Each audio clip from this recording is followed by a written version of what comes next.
What is up, everybody? Welcome to The Stack. I'm Alex. I'm Justin. I'm Pete. And on The Stack, we talk about a bunch of books that have come out this week, as well as this week we're going to be doing one of your requests. Yes. Beef Negamaki left a comment over on Apple Podcasts. Not the dish. You really let the but beef the hang. Yeah, it's one of my favorite dishes. So It's I'm what's for very dinner. excited. I love it. Yeah. So Beef Negamaki left a request for Champions by Mark Waid and Humberto Ramos. So we are going to be reviewing that at the end of the show. If you would like to request a book, an old graphic novel, a trade collection, something that maybe we haven't reviewed in a while, or something we just missed that's recent, hit us up there, leave us a 5-star rating, and then leave us something in the comments, and we will get to it. We love getting requests from all of you. We haven't covered any of Alex's light pornographic comic book fan. Yeah, let's keep books. that going. Let's not. We'll do see that. what happens. We'll see what happens. Maybe Beef Negamaki, wink, wink. We'll leave another comment. We'll see what happens. No beef. Beef. No beef. No beef. No beats. Well, let's see how much beef we have with Dark Crisis, #1 from DC Comics, written by Joshua Williamson, art by Daniel Sampere. This is finally the big kickoff of DC's big event here as the Great Darkness attacks the DC Universe, courtesy of Pariah. Meanwhile, they are reeling from the death of the Justice League, or the reported death of the Justice League by Black Adam. Yeah. A lot of people are very suspicious about what's actually going on there, which is fair. And then, spoiler, but by the end of the issue, this was set up in the last issue, we're getting a big attack by United Villains of the DC Universe. So here we're getting the kickoff here. What did you guys think about the beginning of this event? It's like page 16 or 17. It's a 16-panel grid with Superman going and at John asking a bunch of heroes to be in the new Justice League. I love it. That's all I want. This is exactly why I love big events, is when you get like, I got to put together a new team, and you see which different tools he pulls out of the toolbox, and he's coming up with, whoops, all Blue Beetles. All Blue Beetles. What about you, Pete? What'd you think of this one? I liked it. I really feel like this is a great start to a big event. I really thought this was a solid first issue, like really kind of laying out this idea, getting a new league together. This is fun. I like Black Adam being a dick. This is just, it's a great kind of start to this. I feel like it's epic enough and well built up enough. I'm in. Oh, all I was going to say was I enjoyed this as well. I think Daniel Sampere's art is really good for a big event like this. They show this off, I think, at the Free Comic Book Day issue, but there's this big splash of everybody mourning the Justice League, and that's just a really, really nice page with Green Lantern and other folks floating over the crowd. And like you said, the grid, John recruiting things, not quite living up to the legacy of his father and really trying to. Those are great themes to play with. Right now, this feels like a really good kickoff to a Justice League story for me, other than the Pariah stuff and the Great Darkness stuff in the background. It feels like all it's missing is somebody throwing those picture cards down on the table and being like, which ones are we going to choose? Yeah. But as it is, it's fun. It seems like some very classic elements of DC Comics. And I think based on the interviews that Joshua Williamson has given, that's what he's going for. He's just sort of remixing the elements and reminding you of, oh yeah, these are fun things that DC does sometimes, because we've mired in all this heaviness and continuity and all these different directions. So just giving us a classic crossover is a fun place to start. It also feels like sort of that reckless crisis energy where it's like, yeah, we're gonna kill a bunch of these people are gonna have like wild changes to their lives, but then because it's a crisis, we're going to etch a sketch, erase it all, and come back with whatever the new continuity is. Just to break down the new Justice League a little bit further, 2 Blue Beetles, we have 2 super characters, Superman and Supergirl here, which I think is awesome. What do you think the rationale of getting Harley Quinn in the mix here is? She's so popular right now. She's so hot right now. You got to put her in everything. Yeah, like, if you have a book that doesn't have Quinn, it isn't a book even. Yeah, not even a book, just a bunch of pictures. Well, so her powers are a large hammer, right? Yeah, exactly. So I don't see how she's going to assist in any cosmic battles, but maybe it's about just her view, her POV. Yeah. It's a fun thing to put on the team. Continuity-wise, it doesn't really make any sense, or why they'd be like, hey, check it out. There's this former villain who tortured Gotham for years. Now they're on the Justice League. Surprise. So it definitely does emphasize that John is kind of taking whatever he can get at this point. But yeah, it'll be fun. It'll be fun. Sometimes you just need someone with a giant hammer. Exactly. Particularly if That's you're building right. Just a to ask house. Gallagher. Two different things. That's why Gallagher keeps coming over to my barbecues. Yeah. Fortnite X Marvel Zero War #1 from Marvel, written by Christos, Gage, and Donald Mustard, the spiciest man in comics. Art by Sergio Dávila. Get me Mustard. Yeah. Donald Mustard. Colonel Mustard. This is following up on a bunch of stuff from Fortnite, a game that I don't regularly play, but mixing in the Marvel universe here as they deal with the big plot lines. Now, we, I think, loved the 0 Point crossover that they did over at DC Comics, where Batman was trapped in Fortnite, ultimately had to break out thanks to some of the characters there, as well as Catwoman. It was a fantastic Batman-Catwoman story, also from, I believe, the same team. Here we're getting something a little bit different as Spider-Man recruits some of the biggest heroes in the Marvel Universe to fight the ultimate battle over in Fortnite. This is definitely more continuity heavy, not just with the stuff that's happened in these Fortnite comics, but also literally Fortnite, the game itself. What do you think about this? Yeah, I think this is just over-the-top fun. This is just, just kind of fun mashups, different groupings, different people fighting. I think the premise of this is just such a great idea, and it's nice to see just what creatively wise what we're going to kind of see in this. This is epic and fun. I don't know if it's as great as the Batman stuff, but it's definitely I'm having a blast with it. Now, when you say over the top fun, you mean the movie Over the Top about arm wrestling? Yeah, it's about turning your hat backwards and turning into part machine. You know what I mean? Like this truck back here. Yeah, I got you. We're all speaking the same language. I think we the DC Fortnite book, I feel like we loved, started super strong. By the end of it, it was sort of Alex especially was like craves like a tween how much he loved Fortnite. Yeah, it was a little bananas. It was really bananas. I was doing one of those Fortnite dances. I was flossing. Yeah, I was flossing. But over the course of the series, it sort of lost the thread a little bit. And this feels like the flip. This book has to lay so much pipe to get us to like the end of the sort of the beginning of the story. There's so much continuity that is laid down that I feel like this is going to get better as it goes on once all the vegetables have been eaten. That's weird. That's the first time I've heard laying pipe in a negative term. So that's interesting.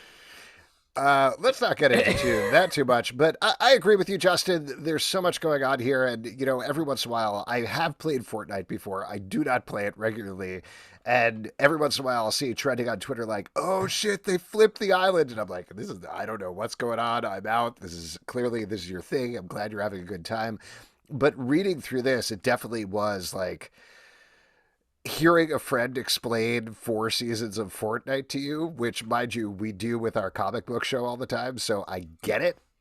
But to your point, I want to read this, and one of the things that was so enjoyable about the Batman thing is you didn't have to know Fortnite. You could just kind of get into it and ride it from there. This feels like what I expect from this sort of crossover, and Christos Gage always delivers. He knows what he's doing in terms of writing a comic. Writer. But I want a little bit more of that emotion there, and I'm hoping that comes as it goes on. It feels like we're going to get there. If we're talking about playing Fortnite, I play Fortnite all the time with my niece and nephew, and I was I just end up explaining who Donald Faison is to him over and over again, and then just making them try to watch Scrubs.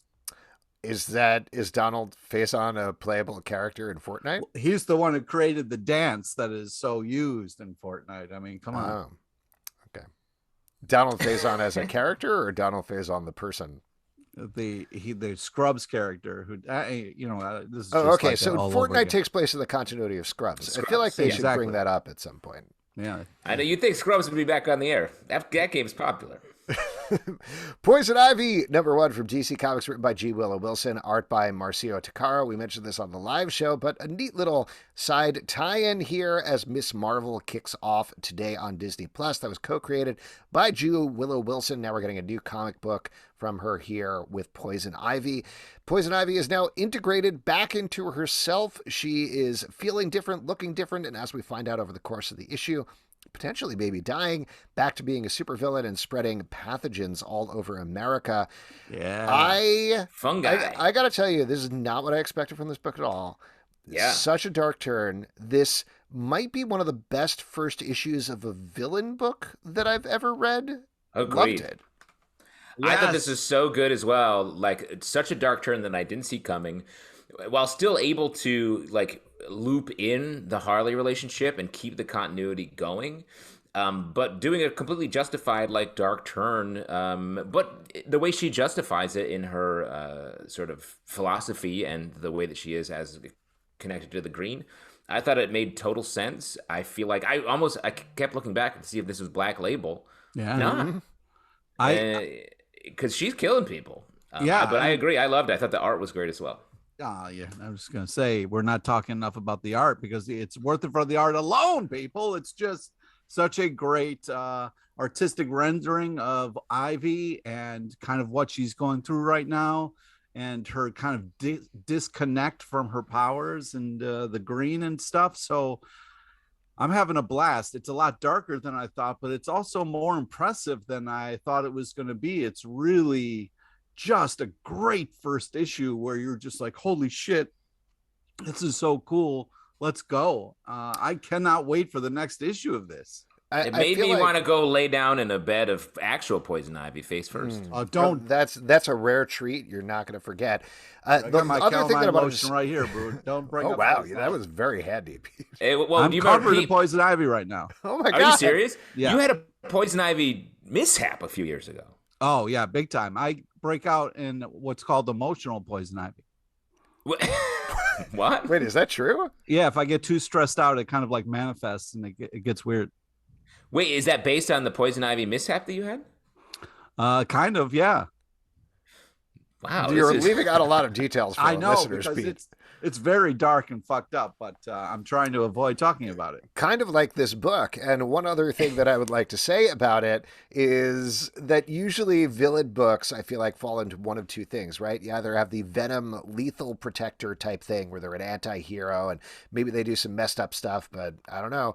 Or they're an external force that's driving the action for the main character. I'd throw Joker in that, or on the Marvel side, the current Carnage book from, I think, Ram B is writing that. Yeah. Which all of those things are like, they like get to be villains because they're on the side. They're not the main thing. Poison Ivy is the main character here. You get in your head, you get the psychology of what's going on with her, but she's still very much a villain here, and it's great. So let's move over to a hero then. Jane Foster, The Mighty Thor, #1 from Marvel, written by Torunn Grønbekk, art by Michael Dowling. In this issue, Jane Foster is still Valkyrie despite the title, but halfway through the book, Mjolnir falls to her feet. Thor is in big trouble. Something has happened to him. She is rejecting the call, however, at least for this first issue, while dealing with a bunch of stuff on the home front obviously this is setting up a new book so that they can have a trade collection when Thor Love and Thunder comes out in theaters. But do you think this held up anyway? Well, I got a little confused, but I think that this is... well, I guess I mean that like sometimes these books can feel like, we just wanted to get something on the shelf. So does it feel like that, or does it feel like it stands on its own and stands up to the great run that Jason Aaron and Russell Dodderman did on The Mighty Thor? That's one of my favorite runs of all time, so I'm not going to immediately compare it to that. I'm going to wait and see a little bit to see how it goes. But as far as real quick, how does this book compare to having the best sex of your entire life? Wow, this got real weird fast. Same thing. But as far as sorry. Like, is this issue, like best sex of my life was laying face down in a bed of Poison Ivy? Is that? That's what sex is, right? Please stop. To me, it is. I've done that twice, and I've had 2 kids. Oh my God. That's what I consider sort of that emotional sex. You know what I mean? Alex, remember during the live show when you were having a nightmare and we were rubbing salt in it? I'm sorry, but please make this stop. This is really, I think, very epic in a cool way. The art is bananas. I'm liking the setup of all the characters on this chessboard that is this comic here. I think this is kind of a really cool take because we had such an epic run that was legendary. It's nice to kind of get something else with this character because Jane Foster is a great Thor. And it's such a cool concept that I'm excited to see where this is going to go. And so far, I really like the start.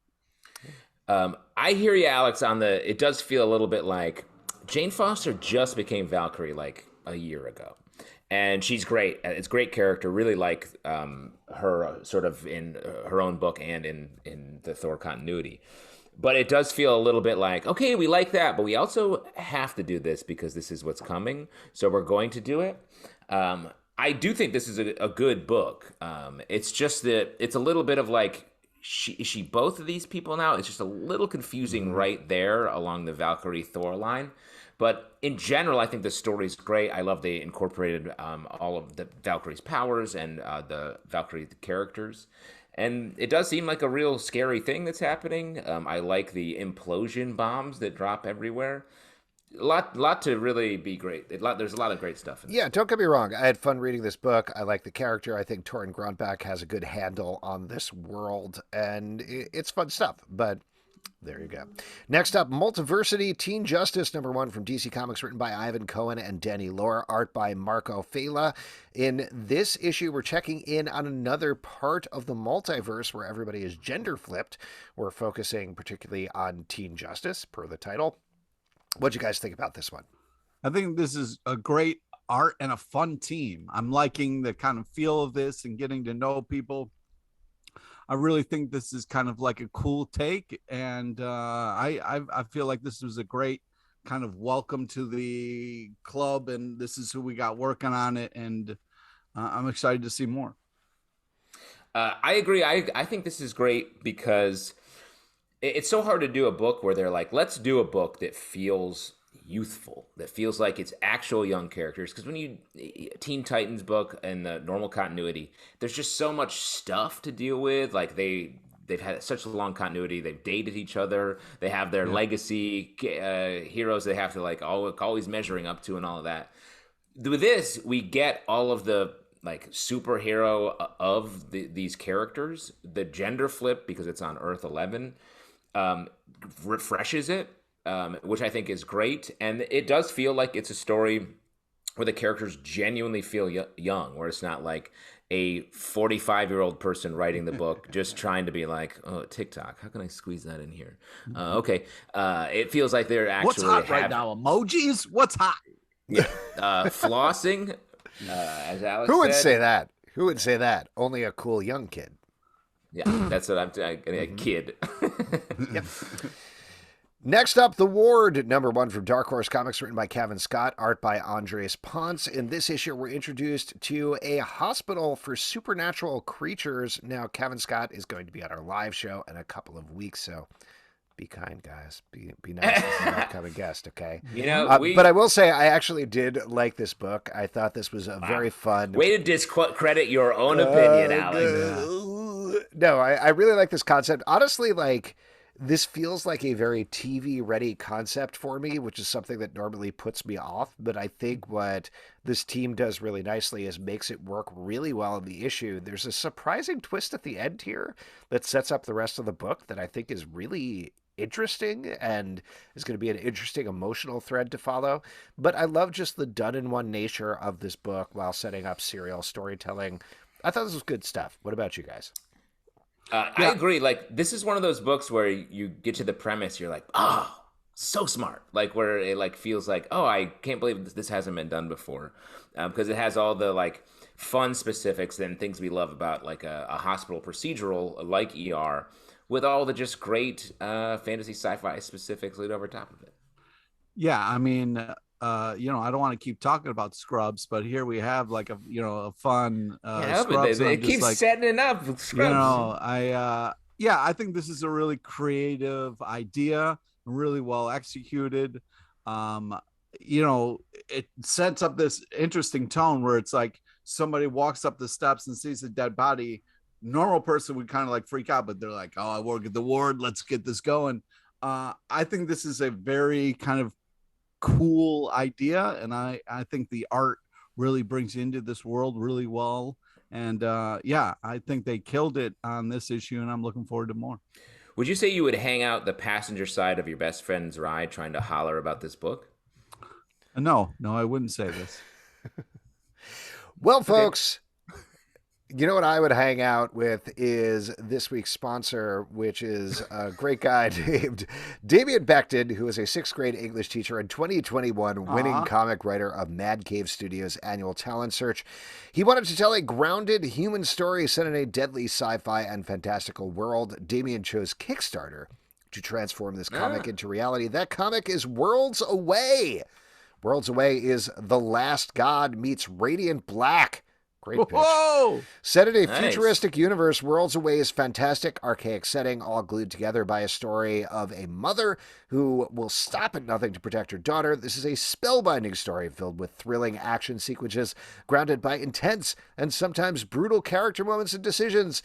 At the end of each issue, readers will be on the edge of their seats, itching to know what awaits our characters. It's for fans of The Last God, Radiant Black, Once and Future, or God of War on the PS4. Search Worlds Away #1 on Kickstarter or go to worldsawaycomic.com. The Kickstarter will be launching shortly. Sounds awesome. Very cool. Sounds very cool. What also sounds very cool is Flashpoint Beyond #2 from DC Comics, written by Geoff Johns, Tim Sheridan, and Jeremy Adams. Art by Xermánico and Mikel Janín. This is following up on another big event in the DC universe, as Thomas Wayne has found himself back in the Flashpoint world and he doesn't know why. There's some big twists and changes. The last issue, as Barry Allen died in front of him, seemingly killed by Aquaman. He's getting deeper into the mystery, and it also seems to tie into our Batman and something he might have done to time, though we don't know what it is yet. What did you think about this issue, guys? Well, I gotta say, I'm not a big fan of Flashpoint, and I'm having a great time with this book. I think this is such, there's such a cool reveal at the end. It's huge, but it's also a lot of fun, and I'm enjoying it. I feel like this is great art and writing, and regardless of like how you feel about Flashpoint or whatever, I think you ought to give this a check. Give it a check. Give it a check. Like a check mark? Like on check your... it out. No, write a check. Write some checks that your body can't cash.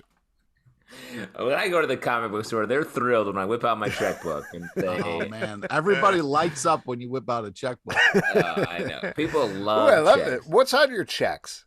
Is it Muppet Babies? Do you have Muppet Babies checks, or what do you got, buddy?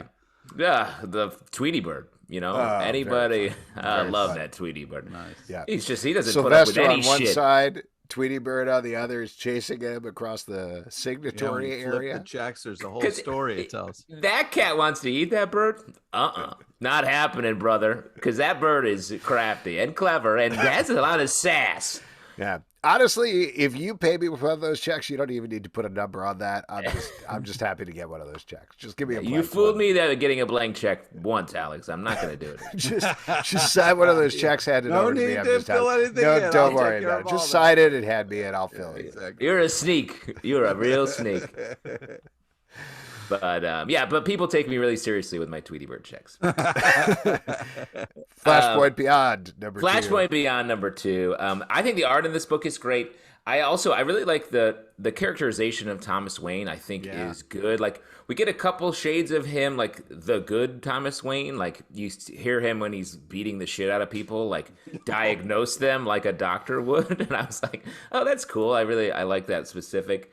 And I'm curious how this is going to... I mean, Geoff Johns is always sort of writing to the larger continuity of the DC universe with these books that he does. And there's a lot of there's the classic like murder board with like stuff connected. We get some Dark Crisis refs in here. So I'm curious how this will eventually pull back toward the main larger continuity of what's going on. But I like Penguin hanging out at home. This kid, like, there's a lot of cool elements here. Yeah, there is. So to the point that you're making, Justin, I agree with you, and you as well, Pete. I really like this book. It's really good to look at. The characterization is interesting. I also wasn't a fan of Flashpoint, but I'm really enjoying the directions this is going in.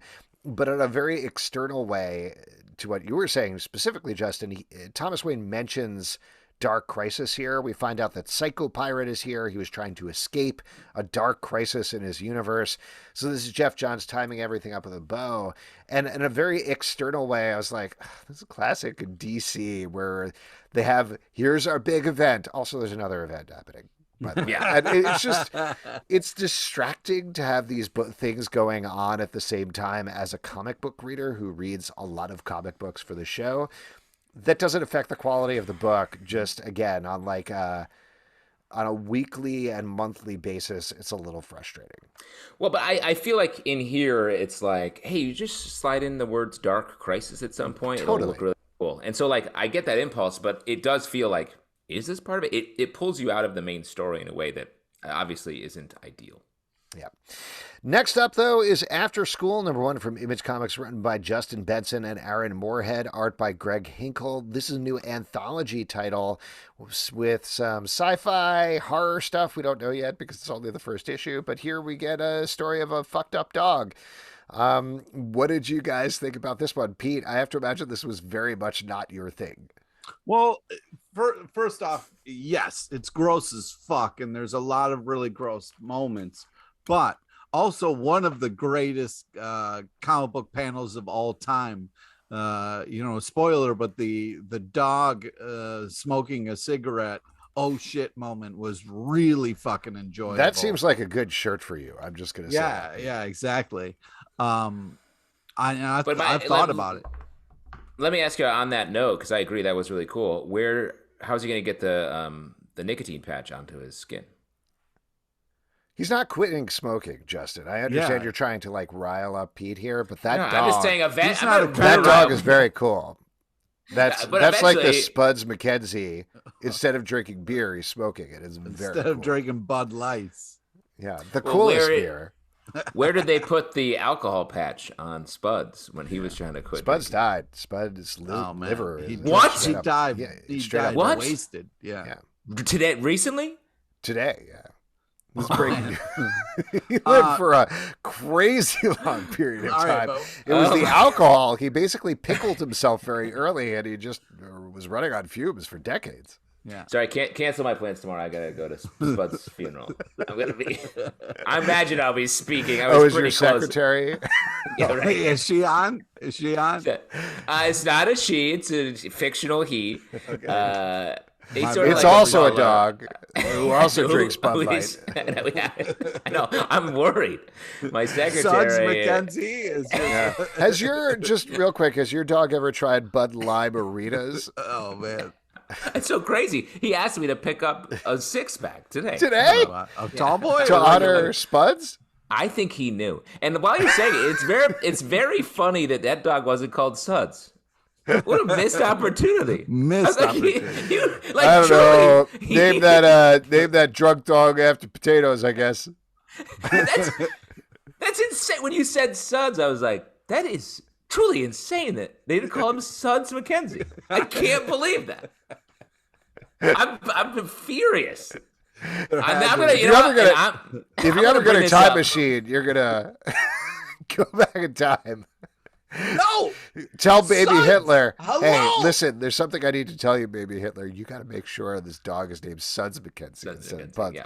And baby Hitler will be like, okay. Yeah. Baby Hitler's in charge of these things. Anyways, the book is very... Let me just say... Hitler in charge of advertising. The book is very insane. You think you understand what's happening. It keeps leveling up its insanity. So it's intense, but crazy creative, and definitely a fun read for sure. I like this a lot too. I love an anthology series. I thought this one was cool and gross in all the right ways. Super and gross. When I'm delivering Spuds' eulogy, I'm gonna call him Suds. Just see who blinks. I thought you were gonna plug Afterschool #1. Yeah, I'm gonna bring up. I'm gonna do that at your eulogy, Justin. Bring up Hey, Spuds. He was a great guy. Spuds McKenzie should have been called Suds McKenzie. Check out Afterschool #1 from Image Comics. Nice. Next Perfect. up, Earth Prime, The Flash, #5 from DC Comics. By the way, I hope the whole team at Afterschool really appreciated that review. Earth Prime. I really like the book, and I can't wait for the next issue. Me too. I'll tell you what, just to take a step back, I wish I had known it was a one-shot going in, because the entire time I was like, ooh, they're wrapping this up real quick. Yeah. It's done. Okay. All right. Oh, it's an anthology. All right. I get what's going on now. Anyway, Earth Prime, The Flash, #5 from DC Comics, written by Jess, Carson, and Emily Palizzi, art by David LaFuente and Pablo M. Collar. As usual, this is the writing teams of the CW shows taking on their characters, but in comic book form. I think there's been varying results as we've been reading through these books, but here we're getting a story of the future kids of the Flash, Impulse and Excess, as they go on an adventure. Then we get a couple of quick backup stories that go into other places in the world. I'll tell you what, this is one of my favorite ones. I think part of it was the David LaFuente art. Another part of it was that you really don't even need to know anything about Excess or Impulse from the show to enjoy this story. It's just a fun story of the Flash's kids going on an adventure together. I had a good time reading this, but how did you guys feel about it? Yeah, I think the art is fantastic. It's a great kind art. of setup. I like the team, and there was a lot of great action. I feel like they did a great job of kind of like pulling us in and kind of setting things up. I thought it was solid. There's a couple great panels where the hero is featured in sort of a big splash, and the panels of the action going on behind them, that I was like, this is some of the best integration of story and panel that I've seen in a while. I really like that. This is cool, and clearly what I was thinking the whole time was Alex made us read this so that we go watch The Flash. Yeah, exactly. No, you do not need to watch The Flash right now. Absolutely not. Under no circumstances. I'm not forcing anybody to read that. I do think, we're far enough into this Earth Prime event that I think it's interesting to talk about them. I'm certainly curious because I feel trapped watching all of these shows to get a sense from you guys who do not currently regularly watch the shows, what you're thinking about them and whether they work as comic books. Because ultimately, I think for an event like this to be successful, they need to work as individual comic issues first, regardless of whether you watch the show. Yeah. And I want to read a good comic.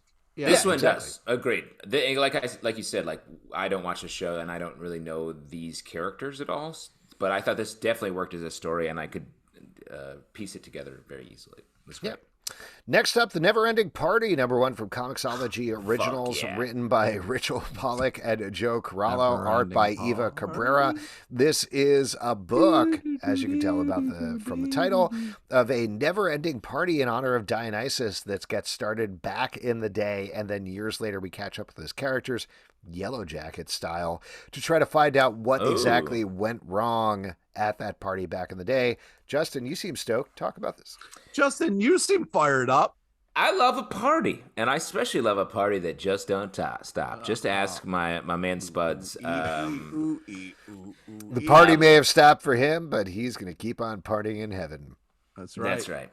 And heaven for him is he's getting buried at sea in one of the Budweiser beer tanks in That's not sea, that's just beer. That's just a tank of beer.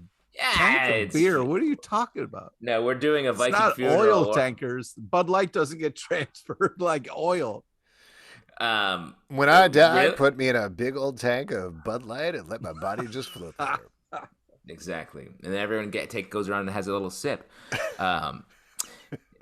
So I like this book. I do think like it's all about the mystery of what happened and what's going to happen. What happens? I like the sort of mythological underpinnings of this story is cool. I do think we sort of just get a wash of the characters. I sort of want to get into them a little bit to really know them, even if we don't know the mystery. Yeah, you mean inside their head a little bit. I love it being inside stuff, buildings, Tanks of beer after you die. Tanks of beer after I die. Exactly. Well, I think I love the stylized art in this comic. I think it's like it's a really great look, a cool design. And what's nice is like, it looks like a great party. So that's very inviting. And I think that this is a cool setup. I'm interested to see what happens though, because so far it's just like, okay, we get it. But I really don't know like what's coming next. So I kind of wanted a little bit more of like, holy shit, this is what's going to go down. But man, it's still a solid book.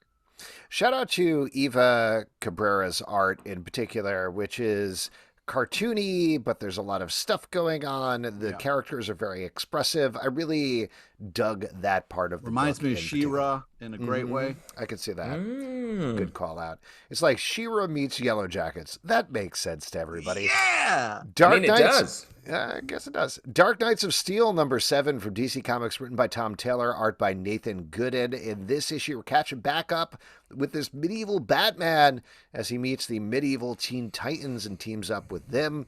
So lots of stuff going down here. I'll tell you what, I'll just put this out here and then Pete will get angry at me. This was my least favorite issue of this book. What the fuck you, man? Even though I still like this book. Go ahead, Pete. Oh, there it is. What? Yeah.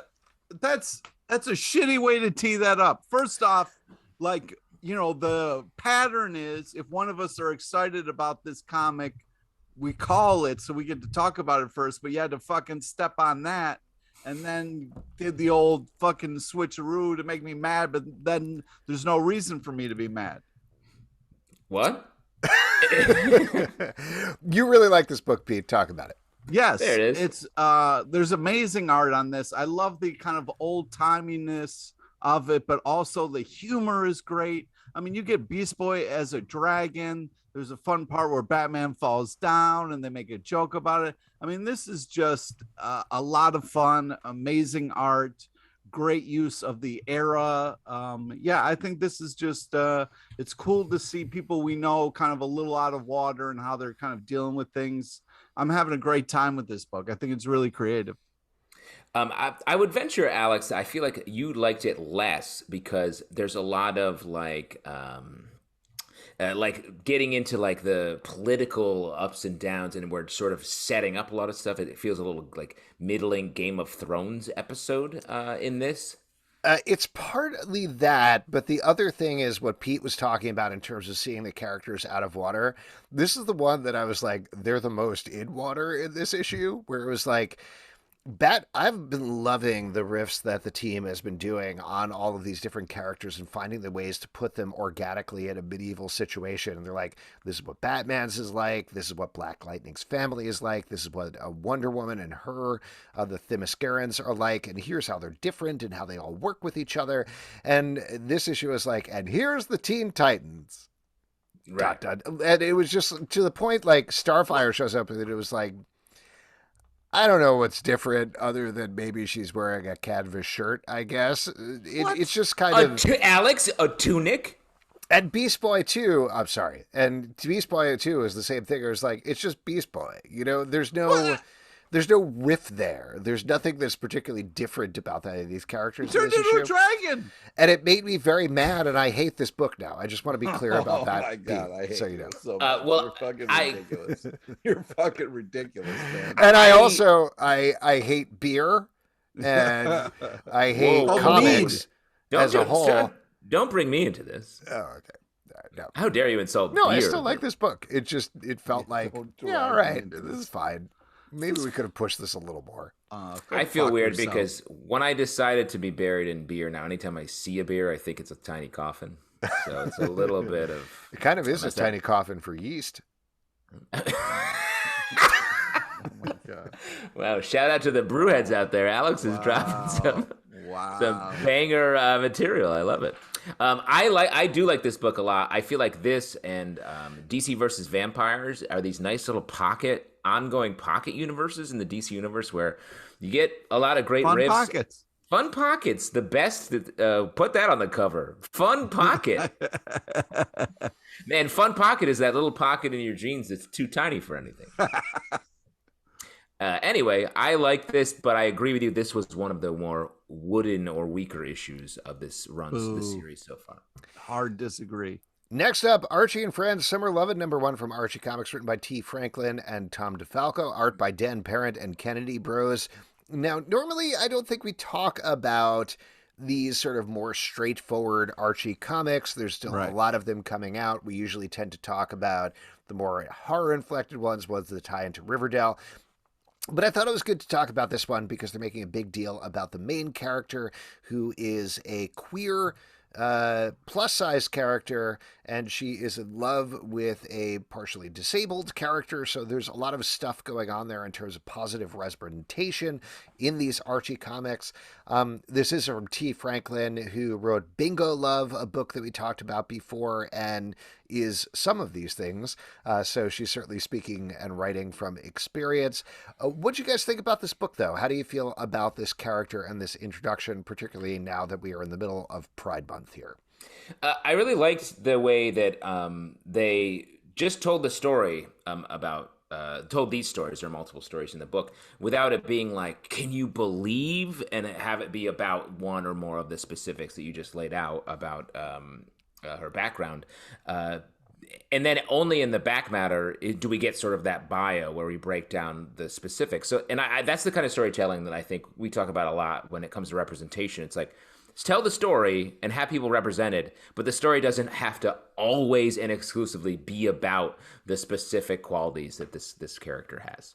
So I thought that was great, and I just inject Dan Parent art that is like the epitome of summer to me. And growing up reading Archie Double Digest, like to see this here, I was like, oh, it's like being a kid again. Pete, I know you're not the hugest fan of this style of Archie comics, but what did you think about this one?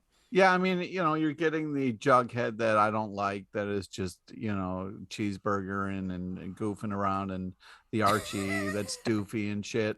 So it's like, I like my Jughead a weirdo who likes to talk about how much of a weirdo he is. But well, think about it this way. He's in these books, he's in love with cheeseburgers. In Riverdale, he's in love with Betty. So, like, Betty is the cheeseburger of Riverdale. Just to be clear, though, he's not in love with Betty currently. Just to throw that. No, I'm talking about in Pete's I disagree. Pete's yeah. You're speaking, Pete. Yeah, exactly. I'm trying to win him over here. Yeah, I got you. After what just happened, yeah. I am happy with the introduction of this character. I think this is great. Yes. Eliza is the name of the character, by the way. Yes. And I think that this is, I'm happy about this, and liked her T-shirt that she was rocking. And I think that that's important to have in these comics, especially these ones that are stylized like this for this kind of old timey stuff. So great for that. But yeah, unless you're really into this Archie stuff, you're not really going to have that great a good time. It's very funny as staunch Riverdale watchers and fans to see a non-Riverdale Cheryl Blossom. Yeah. Mm-hmm. Who is very much like in the comics, just a more intense Veronica, basically. Yeah. The second story was very funny to me because the entire time I was reading it, and it's a lot of like, we're on the beach and we're wearing bikinis. And I was like, did they put a very straight story to sort of balance out the very queer story in the front? But by the end, there is a twist there in terms of what's going on that kind of plays against that I thought was very nice and very fun. But to your point, yeah, Cheryl is very like, not like the show at all. But it's cool. I also just wanted to give a shout out to, just in terms of like the characterization here, I thought they did a really nice job of making Reggie the dumb one in the front story. Yeah. And he's the one, like, sort of back putting him into the continuity of these new characters that they're introducing was a good entry point there. But my biggest hope is this isn't just one story. That's how you make a character like this stick, is you put them in a lot of other stories. You just put them in there and you just have them there and doing things like you were saying, Justin. And that's the way they become important, is they become part of the tapestry versus this first story, which obviously needs to be a big introduction. But it's the proof of the pudding is, are they here in 5 years, or 5 years from now, is it just Kevin Keller being like, hello, I'm the one gay guy in Riverdale? But if you remember, I mean, Kevin Keller wasn't in the original Riverdale gang, and it was a perfect addition and is now becoming a mainstay.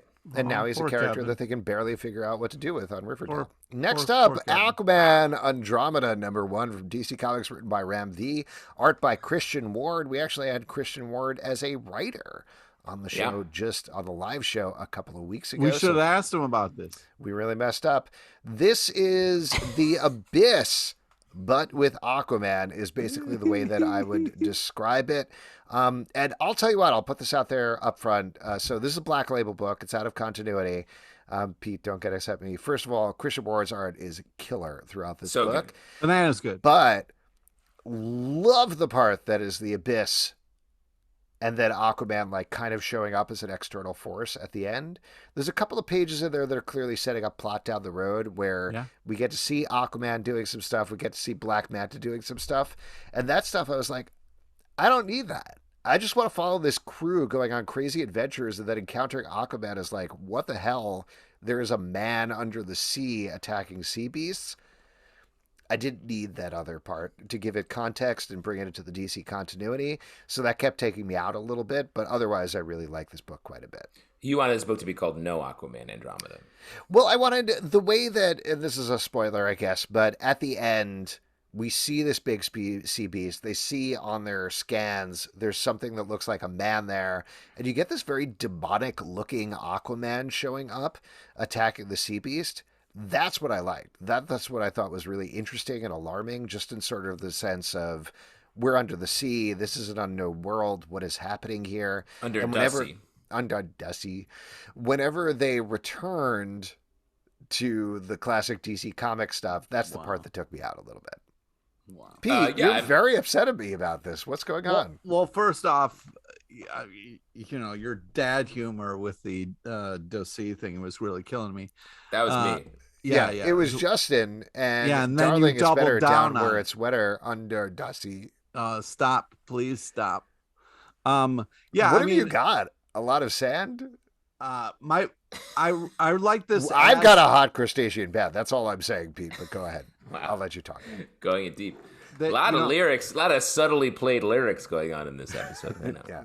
Will you be able to pick it up? I don't know. Here's a fun fact. I don't know if you guys know this, but Donald Faison of Scrubs actually originally wrote the songs for Little Mermaid. I love the French pronunciation you gave his name.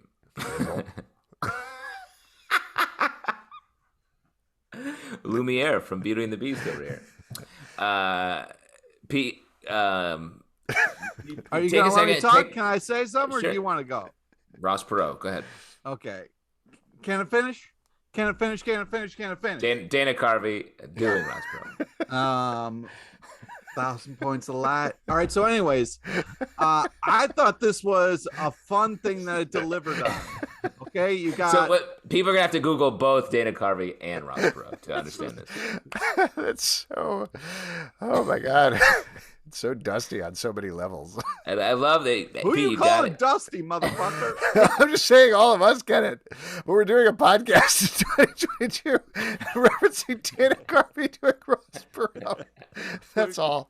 We're fucking comedians. What the fuck? No, I know. We're pros. Are we? I don't know. That's a good question. I don't know what that under the sea bullshit. That was fucking. Anyways. Under the sea. Stop. There's a lot of stuff going on here that we definitely should not be talking about. Do you guys like flossing? I just wanted to ask. Oh my God. So yeah, I thought this is exactly what it set out to be. This was a psychedelic horror kind of take on Aquaman, and they kind of used him a little bit like Jaws, where just to give us a little bit of it and then backed off, and then a little bit more and backed off. But I was happy that we got more of the Aquaman world in there. I was happy to see Black Manta. I was happy to see the other things. So yeah, I thought that this was cool. I thought as far as a first kind of like welcoming to this new take on Aquaman, I was like, all right, great. Yeah, let's take some different swings with Aquaman. Let's try some different stuff with Aquaman. I thought it looked funky and was interesting. I really like what you were saying, Alex, the Aquaman being the external force, because I think the story doesn't really need a bunch of, like you said, a bunch of like DC continuity.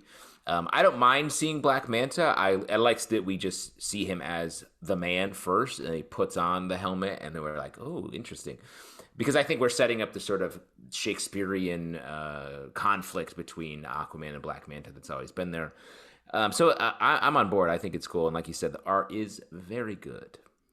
That Texas Blood, number 14 from Image Comics, written by Chris Condon, art by Jacob Phillips. This is kicking off a new arc here after getting a very criminal style story and then a very true detective cult style story. Now we're getting a more Silence of the Lambs Halloween serial killer story from this book. So they're taking on a lot of different modes here. Justin, I know you're very excited about this one. What did you think? I love this book. I like that they take big swings. This is only the 14th issue, and they've already told like great but wildly different stories in the 13 previous issues. This one has a great like Scream like a small Texas town version of Scream opening, and the killer they introduce is pretty scary looking and acting.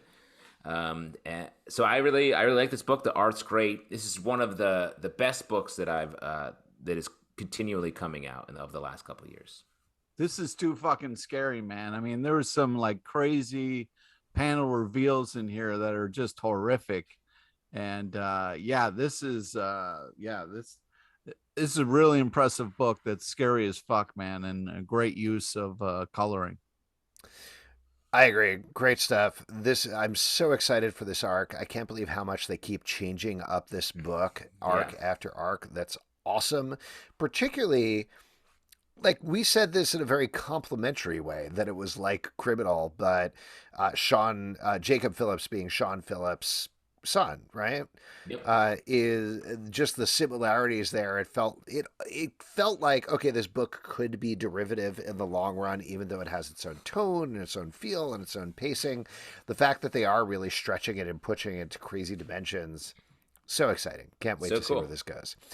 Next up, Batman Killing Time, number 4 from DC Comics, written by Tom King, art by David Marquez. In this issue, Riddler and Catwoman are trying to sell whatever it is they have as we jump backwards and forwards in time, following Batman, who is now teaming up with the Help, the man who beat the shit out of him the last episode, while thousands of years back in time, a mom is walking up with her son's head, and then we get to see a play version of that from Aeschylus, I believe, 1,000 years later. Nice. And so lots of stuff going on and lots of different timelines.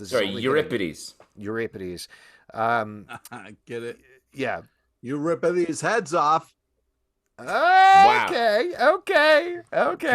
Real quick, Pete, who just absolutely destroyed Under the Sea. And you come back with that? You come back with Euripides' heads up? That's right. You watch yourself. You watch yourself. Yeah. Hey, what did Pete? Real quick, what did the Greek playwright go to the tailor with his pants? Euripides. Oh, sorry. What did the tailor say to the playwright when he ripped his pants? Euripides? Yeah, there you go. Nice. I was just sort of workshopping that a little bit. Nice. It's good. I mean, it's great. I mean, sure, the listeners really like to see great comedic minds at play, like we're really showcasing. I don't know if we should say great comedic minds. Yeah. Really, you don't think so? This show references Ross Perot and also made a great joke about Euripides. 5 stars. Would love for you to read Sandman. It's a good comment. That's a comment I can't wait to see. Yeah. Beef? Beef. Beef?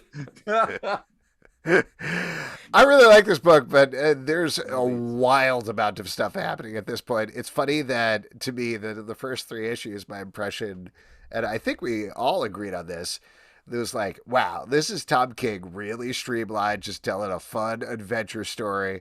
And this one, he was like, it takes place over 3,000 years. There's a MacGuffin. You don't know what it is, but it's the most powerful thing in existence, and everybody's ever died for it. So it's definitely blowing it out quite a bit. I'm still enjoying it, but it's reaching Tom King dimensions, which it was not at for the first 3 issues. I really like this as well. Pete, how do you feel seeing Alfred outbuttled so hard by the Help in this book? Don't come at Alfred, bro. All right, fucking show some respect for fucking Alfred and what he's done and what he's I meant to the wish I Batman. could, Right? but this guy's like he's buttling and he's also like kicking ass. Alfred's just bringing cucumber sandwiches. Don't fucking talk shit to Alfred, dude. You don't know what he's doing. All right. I think this is just like an intense, dark story that keeps getting bigger. I'm excited to see what King's doing over here. The guy knows what he's doing, and he's definitely kind of like turning up his own style to 11. So I'm interested to see how this is all going to unfold. Next up, Twig, number 2 from Image Comics, written by Scotty Young, art by Kyle Stram. We had the two of them on our live show this week. Oh, so we should have talked to them about it. Yeah, we just chatted with them about Ross Perot and Carby and a couple of other things. Anyway, it was a great chat with them. Really enjoyed hearing from both of them about the artistic process of putting this book together. And I'm happy to say that this book is real good. Looks amazing. It's an adventure story about a young something or other that is traveling to save his land. The stuff that you brought up, I believe, Justin, on the show, Dark Crystal, other things like that as touch points, I think are really good ones. Pete, what do you think about this one, though? I mean, this is just, what's great is it's a magical world that isn't ruined by words. We're kind of really leading with the imagination in this book. It's an awesome story that we get to kind of explore, and it's not over talked, it's not over explained. We're just kind of thrown in it with these characters, and it really kind of brings back this feeling of, like Fraggle Rock or Never Ending Story, where there's these just huge characters that as soon as you see, you kind of will never forget. They're kind of burned in your mind a little bit. And it's really, really creative and a ton of fun. So I mean, these guys are killing it, and to hear them talk about the kind of like stuff that's brought them to this point creatively, and kind of how they want to make comics, and how kind of they had a come to Jesus moment with this comic and then change directions. And I'm so happy that they kind of like we're able to kind of keep this in a place that they love, because it really comes across in the art and the storytelling. Yeah, it's a great book. We talked. The interview we had with them was really fun and really good, and they really got behind the scenes with how they built this book. So it's very cool. Pete, do you have a question? Yeah, I did. Just something I wanted to ask you guys. Was it really hard? Because all I wanted to do was talk to them about their backgrounds, because Scotty Young looked like he had like banana shit behind him, like just amazing art that I was like, did he draw all of that? Or is that like he collected from other people? Pete, I want to give you a little spoiler here, but you know how I asked Kyle about a videotape that was behind him of Gremlins 2? Yeah. You could have asked Scotty about his art. That's the thing. I didn't want to derail the whole interview. You can derail whatever you want. That's a classic interview technique. Classic interview technique. If you have a question for someone you're interviewing, you can ask it. A lot of great interview, like Frost Nixon, famous interview. He actually did ask a lot of questions during that. I mean, we got the Gremlins too, but also if you notice, he had the foam, like Alex had at a Comic-Con. It was the foam chainsaw for Evil Dead. Yeah. I mean, as an example, I'll give you that I watch all of the late night shows, and Jimmy Fallon will usually sit there silently for his guests for a solid hour. I don't love that. Jimmy Kimmel will ask them questions, and I like that. Huh. Yeah, that's two very different techniques. And honestly, I know that's a joke, but it's also sort of true. I feel like, Fallon just kind of sits there and is like, you're awesome. I wish it would be more him not talking and letting the roots play. That would be more fun. Also, it would be great if he asked them, the guests, about what was going on behind them. That's why I bring up Alex's Darth Tater that's behind him very often. And Pete, you weren't there, but I went to Alex's house recently and got to see Darth Tater in person. Oh my God, what's it like in the new place, man? We are so far away from doing the actual show we're recording right now. Last thing that I wanted to mention about Twig #2, we talked about this a little bit on the live show, but particularly shout out to Kyle Stram's art, which is out of control, and Jean-Francois Beaulieu, is that how we decided to pronounce it? On the colors, Beaulieu, who it's phenomenal. Really like good. Pete is saying, the words by Scotty Young are great, but if you want to just pick it up and flip through it and look through what's going on in this world, it's incredible to look at. Last but not least, this was our request from Beef Negamaki on Apple Podcasts. Champions, Volume 1 from Marvel, written by Mark Waid, art by Humberto Ramos. This is the first volume of the book, I believe, post-Civil War II, if I remember correctly. That's correct. And the idea is a Champions... very timely for what's going on today. It is led by Miss Marvel, or de facto led by Miss Marvel, and basically they're a team who is kind of trying to be proactive, but more trying to say, hey, let's do stuff that matters and then let people do it themselves. And I remember reading this book back in the day and kind of just being so blown away by the simplicity and straightforwardness of this concept in the best Mark Waid sense. It reminded me a little bit of his Legionnaires book that he did, where it was also, they were like, yo, we're teens. We're going to do teen stuff in the universe. We think different than adults. And Mark Waid's an old guy like us. Yeah. But I feel like he really say? actually gets these teen characters and understands what drives them in a different way than other writers. And it was a pleasure to revisit this book. But monologue out of the way from me, what did you guys think about this? I agree with all that. Mark Waid's such a great writer. He has such a command of the medium of comic books.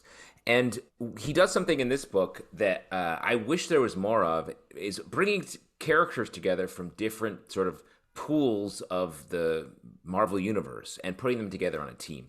That used to be more of a standard thing, like when you had Wolverine on the Avengers, and it was like you could touch base with all these different aspects that you like. And this we have Cyclops here. He's hanging.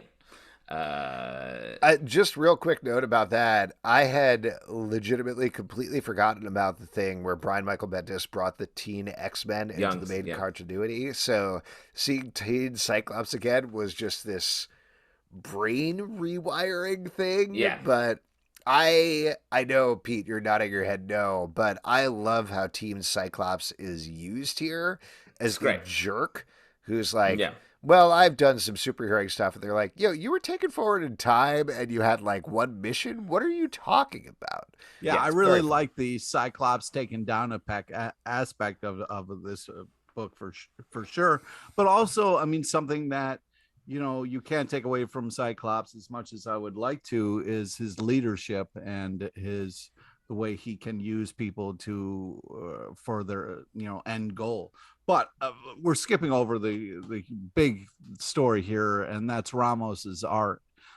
Just such a great idea to have him as this artist, because we have these younger Avengers, and this artist has a younger, cool look to these characters. The way that these characters are drawn is such a cool creative take for these characters. So it's fun to see them step up against the kind of main Avengers and characters and be like, yo, you guys aren't really getting it done. You know, you're saving the day and then you're piecing out. And these people have to kind of dig themselves out of the rubble from the place that you just trashed. So it's a great idea. It's got such a cool young vibe to it, which feels weird to say out loud as an old guy. But I just feel that like they did such a great job. Bathing in the blood of youths, is that correct, Pete? That's how you stay young. Yeah, I crack open babies' heads like a Pez and I drink the blood. But the thing is I just think that stylistically they did such a great job of this team, and I think it's such a cool take and fun to see. I thought it was really well done. This is apropos not of this book or anything, but I just wanted to mention, Pete, you know that the Pez actually comes out of the neck. You don't have to break open the top part to get the Pez. Famously disposable Pez dispensers. Well, I'm going to agree to disagree. If you want to drink blood from a baby a different way, you show me how to do it. But I'm going to do it the Pez way. Fair enough, man. The Pez way. Yeah. I do things the Pez way. Get me Donald Mustard. The other thing I want to say about this book is we talk a lot about Tom Taylor's Superman book with John Kent and how it has that energy. Like, this is a Superman that wants to change the world, actually change the world. It feels very like new, fresh, different direction. This Champions book has that same energy. So if you like the Superman book out there right now, this would be a great jump back and a reread. Yeah, this is a great team. It's a great concept. We didn't really mention who's on it, but you got the Sam Alexander Nova, you got Viv Vision, you got Amadeus Cho Hulk. And this is stuff that reading this, like I know I mentioned the Cyclops thing, but these are niches in Marvel continuity that some of them are really fun. Like, they're really good to read. And sometimes you read things like, I don't know why I'm calling this out in particular, but I think about Death of Superman. When you read Death of Superman, you're like, oh, right. Supergirl was a blob and Lex Luthor was a big guy with a big bushy red beard. Very weird. But you read something like this, and these characters work really nicely the way that they're written, and particularly, as Pete mentioned, the way that they're drawn. It works really well together. So this is a very fun volume. Plus, it boils the characters down to some really cool ideas, and seeing them put in motion like this is, I just think, is such a great use of characters that we've seen so many times, but kind of put a different spin on it that makes it really unique for this team up. It's a hangout book. All these characters are hanging out, and the dialogue is excellent. Yeah. Great stuff. Definitely check it out. Thank you for the recommendation. If you would like to support the show, patreon.com. Wait, I just want to say real quick, I had some free time. I checked out the DC Pride 2022 number 1. It's really an amazing collection of great stories. And sometimes when you get a collection, you're like, oh, there's some misses in here. But I was really impressed with the level of not only art, but storytelling. I thought it was pretty neat. Awesome. We'll definitely check that out. And if you'd like to support us, as mentioned, patreon.com/comicbookclub. Also, we do a live show every Tuesday night at 7 p.m. to Crowdcast on YouTube. Come hang out. We would love to chat with you about comic books. Apple, Spotify, Stitcher, or the app of your choice to subscribe, listen, and follow the show at Comic Book Live on Twitter, comicbookclublive.com for this podcast, and many more. Until next time, we'll see you at the comic book shop. Yeah, I guess I'd like to talk to Mr. Budweiser himself, because I gotta tell about this Suds thing.